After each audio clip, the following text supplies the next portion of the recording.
ارشاد فرمایا من سعادت ابن آدم ثلاثۃ، انسان کو اگر تین چیزیں مل جائے تو انسان کو یہ سمجھنا چاہیے کہ میں بہت خوش نصیب آدمی ہوں کہ اللہ نے مجھے یہ تین چیزیں عطا فرمائی ہیں۔ نمبر ایک المرأۃ الصالحہ،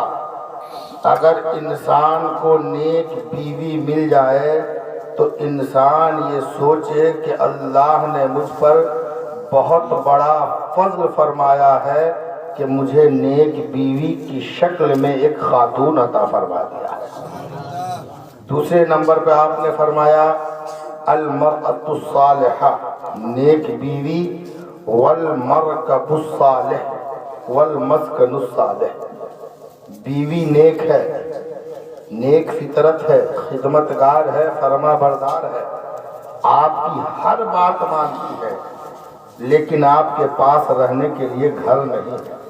کہیں جانا آنا ہے، سواری نہیں ہے،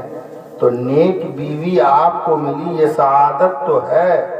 لیکن اس نیک بیوی کو رکھنے کے لیے آپ کے پاس گھر نہیں ہے، یہ سعادت نہیں، ٹینشن کی بات ہے۔ تو اللہ کے رسول فرماتے ہیں کہ بڑا خوش نصیب ہے وہ انسان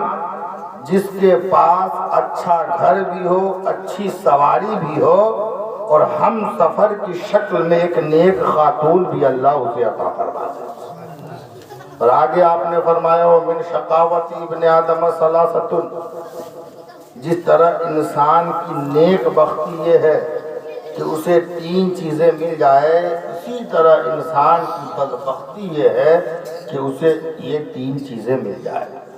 نمبر ایک المرأۃ السوء، اسے ہم سفر کی شکل میں جس خاتون کا سہارا ملا ہے اس کی عادت ٹھیک نہیں ہے، فرما بردار نہیں ہے، خدمتگار نہیں ہے، تو اب ہوگا یہ کہ اگر بیوی کی شکل میں نیک خاتون اگر کسی مرد کو نہ ملے تو یقین جانیے کہ وہ چاہے جتنا کما لے، جتنی زمین جائیداد کا مالک ہو، زندگی میں خوشحالی اس لیے نہیں آ سکتی ہے کہ وہ چاہے ساری دنیا کا جہاں کا بھی چکر لگا لے، لیکن جب اسے آرام کی ضرورت پڑتی ہے، یہ آپ اور ہم اپنے اعتبار سے بھی سوچ سکتے ہیں کہ ہم کہیں جاتے ہیں، چاہے جتنی پریشانی ہو، ہم یہ سوچتے ہیں کہ کل گھر پہنچیں گے تو آرام حاصل ہوگا، لیکن اگر گھر پہنچنے کے بعد بھی سکون حاصل نہ ہو تو پھر انسان کی زندگی جہنم بن جاتی ہے۔ تو اللہ کے رسول نے فرمایا کہ من شقاوت ابن آدم ثلاثۃ، انسان کی بدبختی یہ ہے کہ اسے بری بیوی مل جائے، اس کی سب سے بڑی نحوست یہ ہوتی ہے کہ انسان چاہے جتنا کما لے، انسان چاہے جتنی محنت کرے، باہر جتنا تھک ہار کے آئے، گھر آنے کے بعد اسے خوشی نہیں ملتی ہے بلکہ ٹینشن کا سامنا کرنا پڑتا ہے۔ تو اس اعتبار سے ہمیں سب سے پہلے کوشش اس بات کی کرنی چاہیے کہ اللہ نے اگر ہمیں بیٹی کی نعمت سے نوازا ہے تو آج جو بیٹی ہے کل وہ کسی کی بیوی ہے، پھر وہ کسی کی ماں ہے، پھر وہ کسی گھر کی مالکن ہے، تو اگر بیٹی کی شکل میں ہم نے اسے سینچا نہیں، سوارا نہیں، اگر بیٹی کی شکل میں ہم نے اسے اچھی عادتوں کا مالک نہیں بنایا تو جو آج خراب بیٹی ہے کل خراب بیوی ثابت ہوگی، پرسوں خراب ماں ثابت ہوگی، اور جب وہ کسی گھر کی مالکن بنے گی تو اس گھر کا بھی حال بہت برا کر کے رکھے گا۔ اس لیے ہمیں کوشش اس بات کی کرنی چاہیے کہ ہم بچہ ہو یا بچی اس کی پرورش اس طور پر کریں کہ یہ میں نے بیٹی کی بات کہی، آپ بیٹے کی شکل میں بھی اس بات کو لے سکتے ہیں کہ آج جو بیٹا ہے کل وہ کسی کا شوہر ہوگا، پھر وہ کسی کا والد ہوگا، پھر وہ کسی گھر کا مالک ہوگا۔ تو جو بیٹے کی شکل میں صحیح نہیں ہے یقیناً شوہر کی شکل میں بھی صحیح نہیں ہوگا، یقیناً پھر وہ والد کی شکل میں بھی صحیح نہیں ہوگا۔ لہٰذا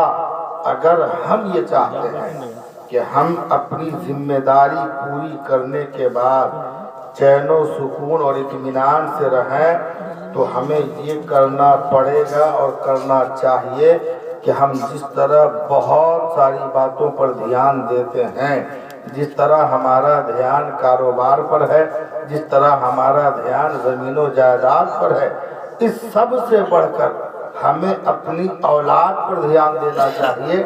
بچہ ہو یا بچی، اس کی پرورش اس طور پر کرنا چاہیے کہ بچہ بیٹا کی شکل میں ہو تو بھی،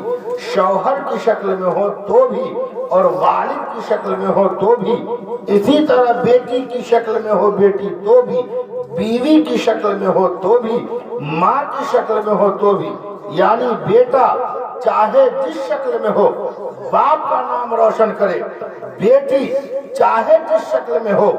باپ کا نام روشن کرے۔ یہ اسی صورت میں ہوگا جب ہم اولاد کو اہمیت دیں گے، ان کے حقوق کو سمجھیں گے، ان کی تعلیم و تربیت پر توجہ دیں گے۔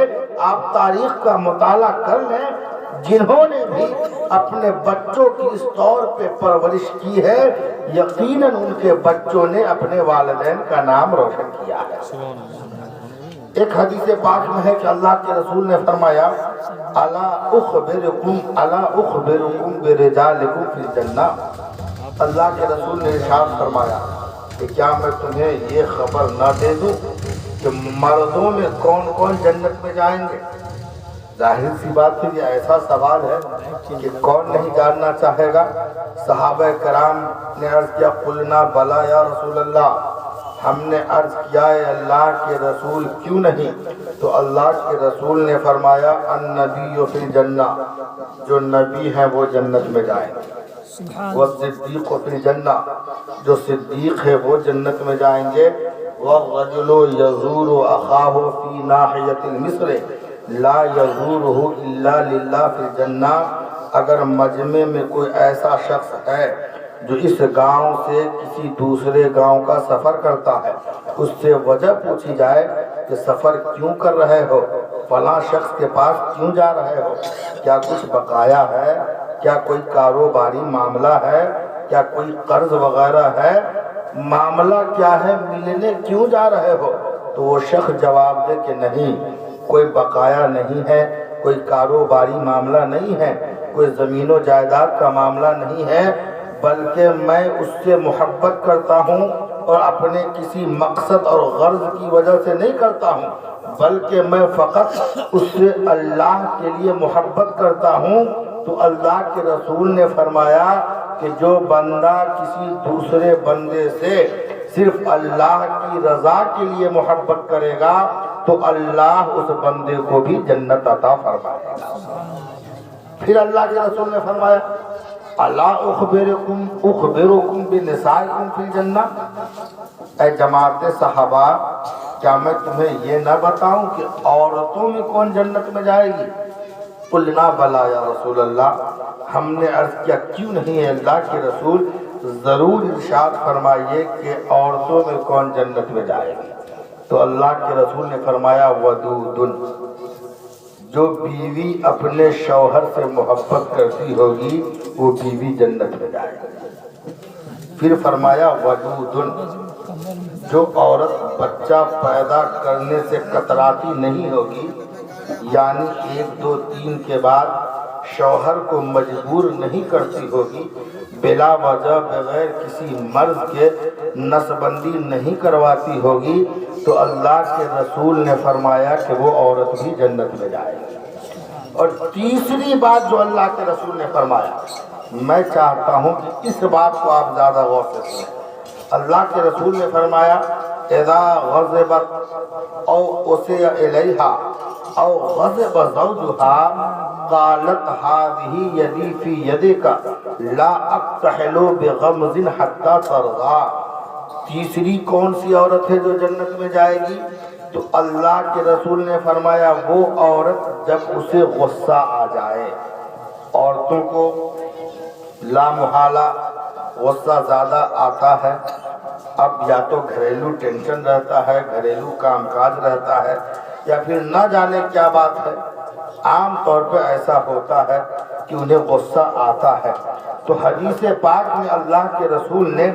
اتنا اچھا نسخہ ارشاد فرمایا کہ اللہ کے رسول نے فرمایا ایسی عورت اذا غضبت، جب اسے غصہ آ جائے،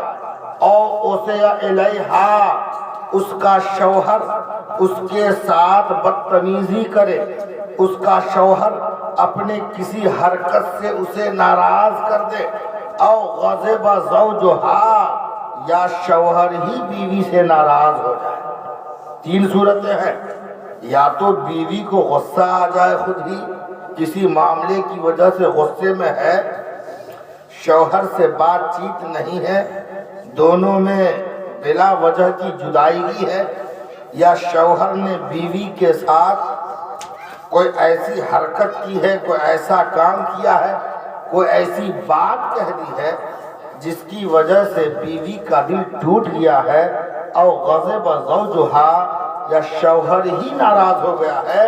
تو اللہ کے رسول فرماتے ہیں کہ ایسی عورت کہ جب اسے غصہ آ جائے یا اس کا شوہر ناراض ہو جائے،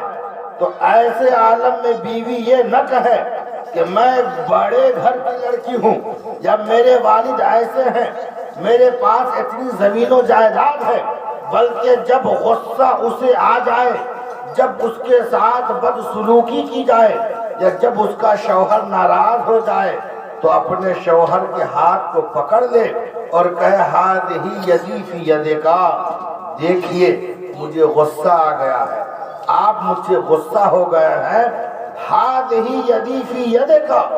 میں نے اپنا ہاتھ آپ کے ہاتھ میں دے دیا ہے۔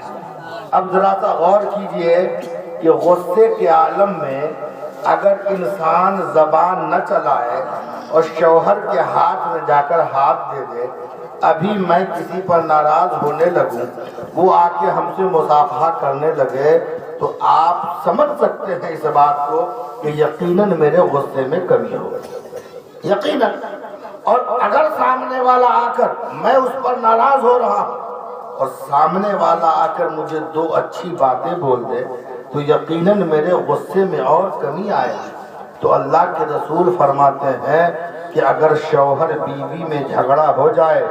بیوی شوہر سے ناراض ہو جائے، یا شوہر بیوی سے ناراض ہو جائے، تو بیوی اپنے شوہر کے ہاتھ میں ہاتھ ڈال کر کہے ہذہ یدی فی یدک لا اکتحل بغمض حتی ترضی، سنیے آپ مجھ سے ناراض ہو گئے ہیں، میں اس وقت تک سوؤں گی نہیں جب تک آپ مجھ سے راضی نہیں ہو جائے۔ یعنی آپ کی ناراضگی مجھ پر اتنی گرا ہے کہ آپ کی ناراضگی کی وجہ سے میری نیند مجھ پر حرام ہے۔ اس جملے کے بہت سے معنی ہیں۔ آنکھوں سے نیند کا غائب ہونا فقط اس کا یہ مطلب نہیں ہے کہ وہ عورت سوئے گی نہیں،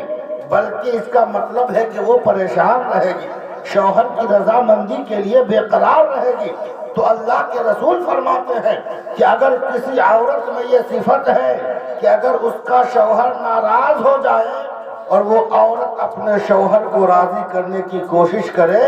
تو اللہ رب العزت اس عورت کو بھی جنت کا پروانہ عطا